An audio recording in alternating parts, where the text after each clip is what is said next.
har bir o'zbek bilishi shart bo'lgan tarix. Qoraxoniylar tarixiga yuzlanamiz.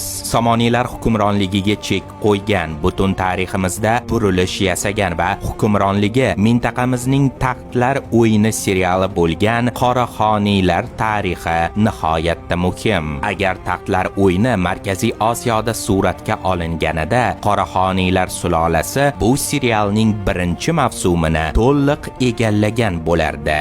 Somoniylar davlati ichkaridan parchalanayotgan bir paytda sahnaga yangi ishtirokchilar, yangi shahr, Yag'mo va Qashqardan kelgan turkiy ko'chmanchilar chiqdi. Ularni nozik saroy fitnalari qiziqtirmasdi. Ular kuch, totemlar va e'tiqod tili bilan so'zlashardi. Shu tariqa 10-asrda Markaziy Osiyodagi ilk turkiy tilli musulmon davlati Qoraxoniylar saltanati paydo bo'ldi. Uning asoschisi Sotiq Bug'raxon hisoblangani bois u ushbu sulola hukmdorlari orasida birinchi bo'lib islomni qabul qilgan edi.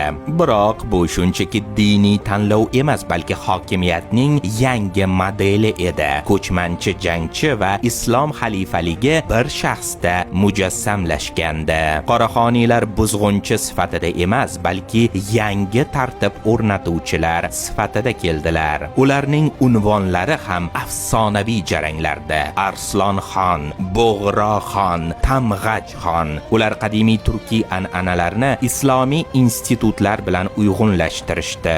Masjidlar qurib, chegaralarni himoya qilishdi, e'tiqodni yoyishdi, ammo jangovar ruhlarini yo'qotishmadi. 11-asrdayoq ular Tarozdan to Samarqandgacha hukmronlik qilishardi. Bu turklarning shunchaki cho'l jangchilari emas, balki musulmon dunyosining to'laqonli ishtirokchilariga aylanishi yo'lidagi ilk qadam edi. Qoraxoniylar og'zaki dasht madaniyatidan yozma islomiy shahar tamadduniga o'tishni ifodalar edi va bu o'tish mintaqaning butun tarixini o'zgartirib yubordi.